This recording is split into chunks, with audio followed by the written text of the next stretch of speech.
कांग्रेस का चरित्र भारत के डीएनए में बस चुका है कि हिंदुत्व के मुद्दे पर अब हिंदुस्तान में चुनाव नहीं जीते जा सकते और ये बात बीजेपी को अब समझ लेनी चाहिए। तो कांग्रेस मुक्त भारत नहीं हो पाया और कांग्रेस वापस से जिंदा हो गई। बीजेपी और आरएसएस के मतभेद अब सार्वजनिक हो चुके हैं। दोस्तों नमस्कार। कहा जाता है जब बुरा वक्त आता है तो अपना साया भी साथ छोड़ देता है। कुछ ऐसा ही हाल बीजेपी के साथ देखने को मिल रहा है।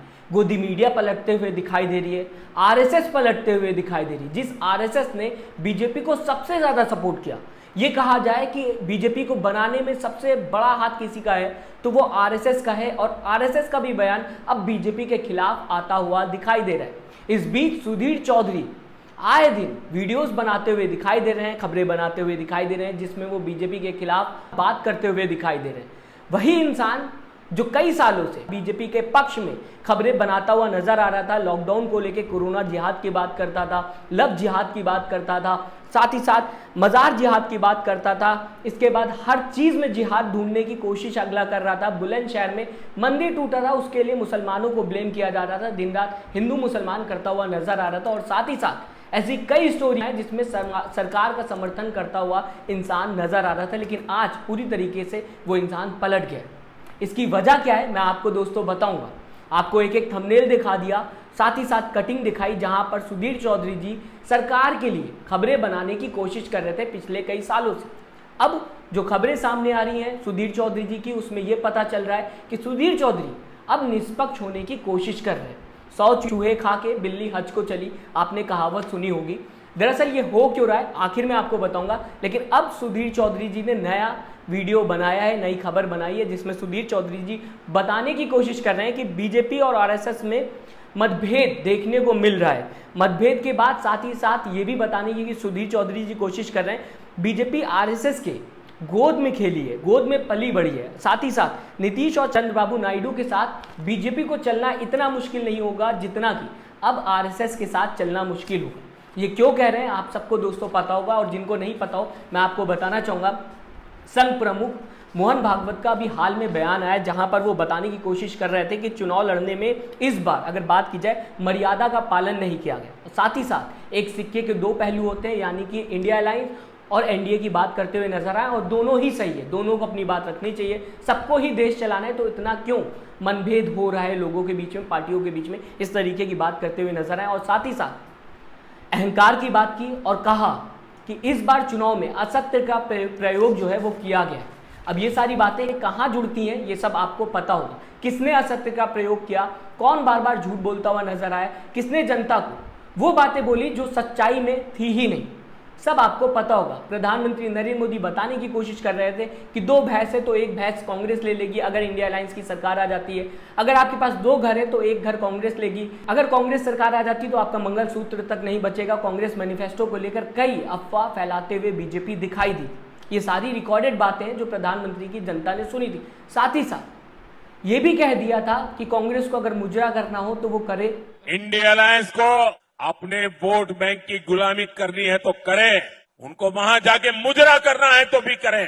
ये बातें प्रधानमंत्री नरेंद्र मोदी ने कही थी। इसके बाद संघ प्रमुख का बयान सामने आया था कि इस बार चुनाव में असत्य का प्रयोग जो है वो ज्यादा किया गया। साथ ही साथ बात की जाए एक और बयान सामने आया था, चुनाव लड़ने में कोई भी मर्यादा नहीं रखी गई। आप मुजरा जैसे शब्दों का प्रयोग कर लेते हो, आप देश के प्रधानमंत्री हो, तो क्या प्रधानमंत्री की एक मर्यादा नहीं होती? क्या ऐसे शब्दों से बचना नहीं चाहिए? ऐसे शब्दों का इस्तेमाल करना क्या प्रधानमंत्री को शोभा देता है? क्या उस पद की कोई मर्यादा है और उस मर्यादा का क्या इस चुनाव में पालन हुआ? तो अगर मोहन भागवत का बयान आप उठा के देखेंगे तो पता चल रहा था जिस तरीके से इस चुनाव में असत्य बोला गया, मर्यादा का पालन नहीं किया गया, कुछ भी बोल दिया गया, उसे लेकर बयान सामने आया। अब बात करना चाहूँगा सुधीर चौधरी की। इन्हीं सबको लेकर जो मोहन भागवत का बयान आया था, इसके बाद दोस्तों आरएसएस के नेता इंद्रेश कुमार का भी बयान सामने आया था जहां पे वो अहंकार को लेकर बात करते हुए दिखाई दे रहे थे। तो 2 बड़े बयान सामने आए 2-3 दिन के अंदर जहां पर बीजेपी के खिलाफ आरएसएस के लोग ही बयान देते हुए नजर आए। अहंकार की बात कर ली, असत्य की बात कर ली, मर्यादा की बात कर ली। इसे लेकर सुधीर चौधरी जी खबर बताने की कोशिश कर रहे हैं कि अब एनडीए को लेकर चलना बीजेपी के लिए इतना ज़्यादा मुश्किल नहीं है क्योंकि एनडीए में चंद्रबाबू नायडू भी हैं और नीतीश कुमार भी। इसलिए सुधीर चौधरी जी ये बातें कहते हुए नजर आ रहे हैं कि एनडीए अलायंस को लेकर चलना बीजेपी के लिए इतना ज़्यादा मुश्किल नहीं होगा जितना कि अब आरएसएस को लेकर चलना मुश्किल होगा। इसी के साथ ये भी बताने की कोशिश की कि आरएसएस की तरफ से पहली बार ऐसा बयान आ रहा है, क्योंकि बीजेपी को बनाने वाली कोई पार्टी है तो वो आरएसएस ही है। आगे कहते हुए नजर आए, बीजेपी को संघ की जरूरत पड़ सकती है लेकिन संघ को बीजेपी की जरूरत नहीं पड़ेगी।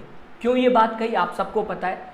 जब मैंने आपसे अभी बताया कि संघ के वजह से बीजेपी बनी, यानी कि बीजेपी को बनाने के लिए सबसे बड़ा हाथ किसी का है, जो मैंने शुरुआत में आपको बताया था वो आरएसएस का है। ऐसे में अब आगे बीजेपी को आरएसएस की जरूरत पड़ सकती है लेकिन आरएसएस को बीजेपी की जरूरत नहीं पड़ेगी। ये बातें सुधीर चौधरी जी कहते हुए नजर आए। समझ सकते हैं आप, पूरा बदलता हुआ इंसान दिखाई दे रहा है। सुधीर चौधरी जी बदल चुके हैं, या फिर ये कहा जाए अब वो रिश्ता नहीं रहा जो पहले देखने को मिल रहा था। आखिरकार ये परिवर्तन हुआ कैसे? क्या ये निष्पक्ष पत्रकारिता कर रहे हैं? क्या इनके मन में चेंजेस आते हुए दिखाई दे रहे हैं? दरअसल मैं आपको दोस्तों बताना चाहूँगा, इस बार चुनाव में जो रिजल्ट सामने आया उससे ये पता चल गया कि इंडिया अलायंस मजबूत होते हुए दिखाई दे रही है। और साथ ही साथ एनडीए की अगर बात की जाए, दो बड़े चेहरे जिसकी वजह से एनडीए सरकार चल रही है, एक तो नीतीश कुमार, दूसरा चंद्रबाबू नायडू। इन दोनों की अगर बात की जाएगी तो इनके रिश्ते इंडिया अलायंस से भी बेहतर हैं, यानी कि इंडिया अलायंस के लोगों के साथ भी इनके अच्छे रिश्ते हैं। साथ ही साथ मैं आपको बता दूं, इंडिया अलायंस को बनाने वाले और सबसे पहले जिसने मेहनत की थी वो थे नीतीश कुमार जी। नीतीश कुमार दौड़ दौड़ के इंडिया अलायंस बना रहे थे, लोगों से बातचीत कर रहे थे, इकट्ठा कर रहे थे। चंद्रबाबू नायडू के कई पुराने बयान हैं जहां पे वो बीजेपी के खिलाफ, बीजेपी के काम को लेकर बयान देते हुए नजर आ रहे हैं कि ये सरकार सही से काम नहीं कर रही। कई वीडियो सामने आए, यानी कि साफ है। अभी अगर बात की जाए एनडीए सरकार की दोस्तों, तो चंद्रबाबू नायडू और नीतीश कुमार के सहारे टिकी हुई है। और ये दोनों, इंडिया अलायंस की अगर बात की जाए, उनके साथ इनके अच्छे संबंध। ऐसे में एनडीए सरकार कब तक चल रही है इस बात का कोई भरोसा नहीं। कह दो 5 साल भी चल सकती है, कह दो आगे जाके कोई भी बदल सकता है, चंद्रबाबू नायडू या फिर नीतीश कुमार। नीतीश कुमार कब पलट जाए इस बात का तो नीतीश कुमार को भी भरोसा नहीं होगा। चंद्रबाबू नायडू का भी कुछ कहा नहीं जा सकता क्योंकि उनके भी अच्छे रिश्ते हैं। ऐसे में पत्रकार को ये बात पता है कि आने वाले वक्त में कुछ भी हो सकता है, किसी की भी सरकार आ सकती है, कोई भी गठबंधन मजबूत हो सकता है। तो सही तरीके से चलने की कोशिश की जा रही है, बदलने की कोशिश की जा रही है, ताकि आने वाले वक्त में अगर सरकार बदल गई, अगर चीज़ें बदल गई, तो वो ये कह सके कि हम तो निष्पक्ष काम कर रहे थे, हमने तो दोनों की बातें की। सुधीर चौधरी की आए दिन वीडियोस आ रही हैं, बदलते हुए सुर दिखाई दे रहे हैं। मैं चाहूँगा अपनी राय ज़रूर दीजिएगा, आप किस तरीके से देखते हैं जब सुधीर चौधरी जी स्मृति ईरानी को लेकर बात करते हुए दिखाई देते हैं, बताने की कोशिश करते हैं बहुत बुरी तरीके से स्मृति ईरानी हारी।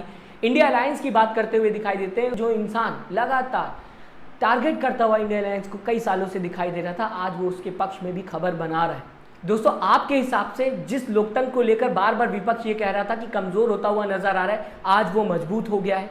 ये बहुत बड़ा एग्जाम्पल है। राय जरूर दीजिएगा, हमें बताइएगा आपकी विचारधारा क्या है। साथ ही साथ चैनल को सब्सक्राइब और वीडियो को लाइक करना ना भूलिएगा। दोस्तों, अपना ख्याल रखिएगा। नमस्कार।